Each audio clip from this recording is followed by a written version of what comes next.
Assalamualaikum, bersama saya Muhammad Syahriza Mawang dalam Berita Pagi Sabah, edisi Ahad 23 Januari 2022. Kementerian Pendidikan bersama Kementerian Kesihatan masih dalam perbincangan akhir berkenaan proses mempercepat pemberian vaksin kepada kanak-kanak berumur 5 hingga 11 tahun yang dirancang bermula Februari ini. Ini masih lagi dalam perbincangan akhir bersama dengan KKM. Nanti apa-apa keputusan, apa-apa pengumuman akan dikeluarkan dalam masa terdekat. Timbalan Menteri Pendidikan Datuk Muhammad Alamin menyatakan demikian kepada media di Bongawan ketika mengulas perkara itu. Baru-baru ini Menteri Kesihatan Hairi Jamaluddin mengumumkan pemberian vaksin COVID-19 untuk kanak-kanak berusia 5 hingga 11 tahun dilaksana bermula Februari. Sebaik sahaja vaksin Pfizer tiba di Malaysia akhir bulan ini. 70% kanak-kanak disasarkan menerima vaksin ini. Dalam perkembangan lain, ketika mengulas pertambahan kluster institusi pendidikan di Sabah khususnya, Datuk Muhammad menjelaskan isu berkenaan mendapat perhatian serius pihak kementerian dan ketika ini Jabatan Pendidikan Negeri Sabah diminta memantau perkembangan dari semasa ke semasa. Kita mahu mengawal keadaan ini sebaik mungkin. Dan kluster yang timbul pada hari ini memang serba sedikit akan menjejaskan, tetapi saya percaya dan yakin bahawa pihak KPM dan juga KKM berusaha bagaimana untuk mengatasi masalah ini. Kajian turut dijalankan sekiranya berkeperluan untuk pelaksanaan semula PDPR dan pemakluman akan dikeluarkan dalam tempoh terdekat. Beralih kepada perkembangan COVID-19, satu lagi kluster membabitkan institusi pendidikan di Kesan di Ranau iaitu kluster Jalan Bypass Kologon. Kes indeks merupakan seorang pelajar perempuan Sekolah Menengah Kebangsaan Kundasang yang dikesan positif pada 17 Januari setelah menjalani ujian kendiri akibat bergejala. Menerusi kenyataan Menteri Kerajaan Tempatan dan Perumahan Datuk Seri Panglima Masih Manjud, saringan terhadap 70 kontak rapat mendapati 6 lagi rakan sebilik didapati positif. Kesemua pesakit berada dalam kategori 1 dan 2 dan telah diasingkan serta diberi rawatan sesuai. Semalam Sabah merekodkan sebanyak 218 kes baharu iaitu peningkatan 42 kes. Satu kematian turut dicatat di Papar. Sabah kini merekodkan 7 zon kuning, 3 zon jingga dan 17 zon merah. Seterusnya kita ikuti statistik terkini kes baharu mengikut daerah dan kadar vaksinasi bagi Sabah.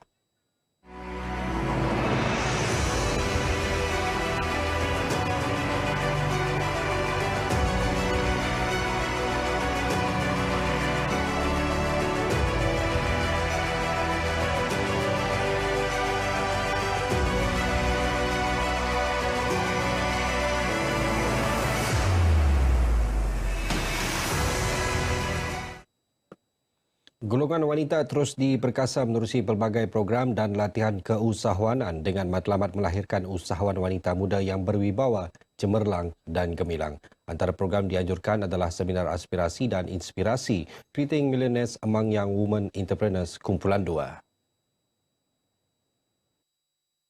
Menteri Pembangunan Masyarakat dan Kesejahteraan Rakyat Datuk Syahelmi Yahya yakin menerusi program sedemikian secara tidak langsung mampu melahirkan lebih ramai jutawan wanita di negeri ini. Saya berharap daripada program-program yang dilaksanakan selama 6 bulan ini akan dapat memberi ilmu pengetahuan dari sudut perniagaan, kewangan dan sebagainya serta motivasi untuk melahirkan usahawan wanita muda. Beliau berkata demikian selepas penutupan Seminar Aspirasi dan Inspirasi Creating Millionaires Among Young Women Entrepreneurs Kumpulan 2 di Kota Kinabalu. Sementara itu, menurut Pengerusi Majlis Penasihat Wanita Sabah MPWS, Datuk Dr. Hajah Tarsiah TZ Taman, seminar yang diadakan bermula 2018 ini nyata berjaya melahirkan usahawan berjaya.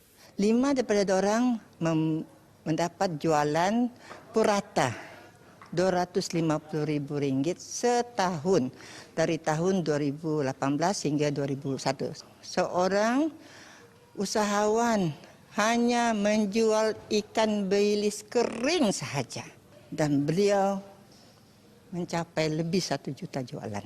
Seramai 45 wanita menyertai program Creating Millionaires Among Young Women Entrepreneurs Kumpulan 2 bermula Februari hingga Julai. Program turut mendapat kerjasama Jabatan Pertanian Sabah, Kementerian Pembangunan Perindustrian, Jabatan Kemajuan Islam Malaysia dan Bank Rakyat. Pemimpin akar umbi khususnya ahli Jawatankuasa Pembangunan dan Keselamatan Kampung JPKK di Membakut perlu menjadi ejen pembangunan, perpaduan dan kesatuan dalam kalangan masyarakat. Ia bagi mencapai visi dan misi untuk membangunkan daerah tersebut dengan masyarakat yang berilmu pengetahuan. Ini adalah salah satu cara kita untuk memberikan maklumat kepada mereka dan mereka menyampaikan maklumat kepada kawasan masing-masing dan mendapatkan maklumat berhubung dengan apa yang sepatutnya mereka lakukan. Ahli Dewan Undangan Negeri Membakut Datuk Muhammad Arifin Muhammad Arif juga memohon semua JPKK dan Jawatankuasa Kemajuan Dalam Bandar JKDB sentiasa mendapatkan maklumat berhubung setiap masalah yang dihadapi di kawasan masing-masing. Beliau berkata demikian kepada media selepas merasmikan penutupan program taklimat JPKK JKDB N31 Membakut di Kota Kinabalu. Datuk Arifin yang juga Menteri Tugas-Tugas Khas Sabah turut menyampaikan anugerah cemerlang kepada 6 penerima dan menyerahkan replika geran peruntukan berjumlah RM7,000 kepada 36 JPKK dan JKDB. Sekurang-kurangnya RM55 juta diperlukan Fakulti Pertanian Lestari Universiti Malaysia Sabah UMS cawangan Sandakan bagi pembinaan Dewan Kuliah Pusat dan bangunan kuliah baharu berteknologi tinggi seiring perkembangan revolusi industri 4.0. Langkah itu juga bertepatan dengan pewujudan program pengajian pertanian Persis Pintar di fakulti itu. Menurut Pengerusi Lembaga Pengarah UMS Datuk Seri Panglima Abdul Rahman Dahlan, pelaksanaan program ini memerlukan fasiliti dan peralatan dengan teknologi terkini sebagai kaedah menambah baik pengajian dan pembelajaran. Universiti Malaysia Sabah kampus Sandakan ini terkenal dengan pengajian pertanian lestari.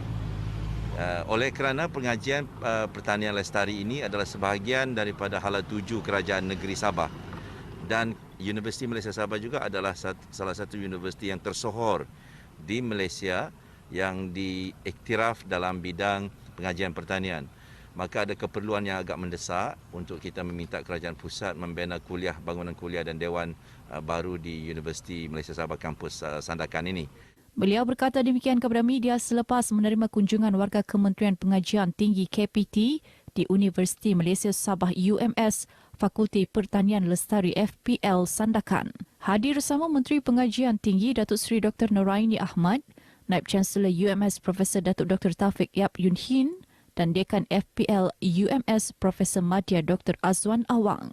Dalam pada itu, Datuk Abdul Rahman turut mengumumkan peruntukan RM5 juta bagi membina masjid di FPL UMS Sandakan yang dijangka mula dilaksana Jun depan.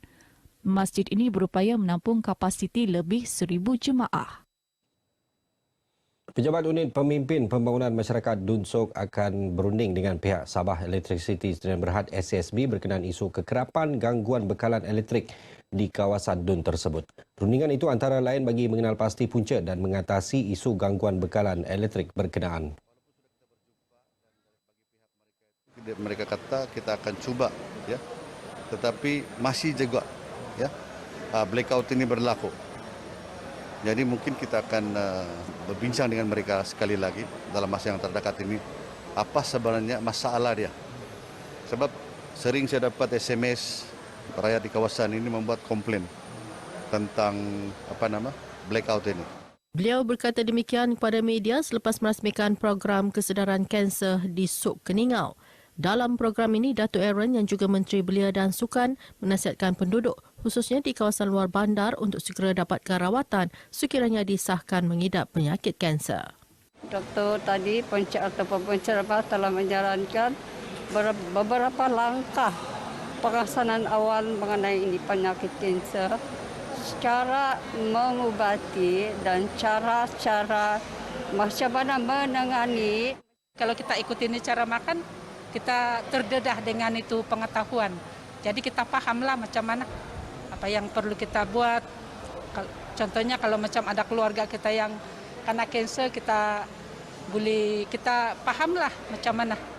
Inilah pembuka tirai untuk Persatuan PSKS menganjurkan bengkel kesedaran. Nah, ini yang pertama pembuka tabir lah.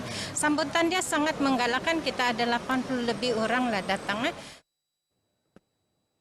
Yayasan Nur Jauhar YNJ meneruskan keprihatinan membantu golongan memerlukan khususnya mereka yang ditimpa musibah. Terbaru, YNJ menghulurkan sumbangan wang tunai kepada 4 keluarga yang terlibat kebakaran di Kampung Lakut Papar tahun lepas. Sumbangan disampaikan penaung Yayasan Nur Jauhar, Toh Puan Norlida Tan Sri RM Jasni. Terima kasih Toh Puan kerana datang merawat kami di sini, membantulah, memberi sedikit sumbangan, dapat meringankan beban kami di sini. Sekarang anak ada 4 orang sekolah, satu masih kecil lagi lah, masih baru 8 bulan gitu. Bantuan ini sekurang-kurangnya dapat membantu juga lah membeli barang-barang. Samang sedikit lah, itu beban ada samang sedikit. Habis, kalau tidak susah. Habis barang-barang semua pun habis tu bakar, tidak selamat. Tinggal itu kami pakai itu saja yang tinggal. Nah, nasib ada bantuan-bantuan yang orang luar dari menteri-menteri datang sini. Bersyukurlah kerana dapat sekurang-kurangnya mengurangkan kami punya beban lah. Terima kasihlah kepada Tok Puan. Saya merasa sangat gembira dan terima kasih kepada Toh Puan. Dia datang juga melawat. Satu adalah penghargaan yang besar untuk kami sekeluarga. Ya. Sementara itu, menurut Bendahari YNJ, Datuk Haji Abinan Asli berkata, usaha mendekati golongan memerlukan terus menjadi tumpuan yayasan ini dengan harapan beban yang dihadapi golongan terlibat dapat diringankan. Pada tahun ini insyaAllah Yayasan Nur Jauhar akan bergerak secara lebih agresif lah. Kita telah merancang banyak program yang mendampingi dan mendekati rakyat yang ditimpa kesusahan dan musibah dan sebagainya, insyaAllah. Akan datang, YNJ merancang untuk menyantuni 63 ahli Persatuan Bekas Angkatan Tentera Veteran Sabah. Baik saudara, sekian berita pagi Sabah kali ini. Keluarga Malaysia terus patuh SOP dalam musim perayaan ini. Saya Muhammad Sri Zamawang, salam hormat dan jumpa lagi.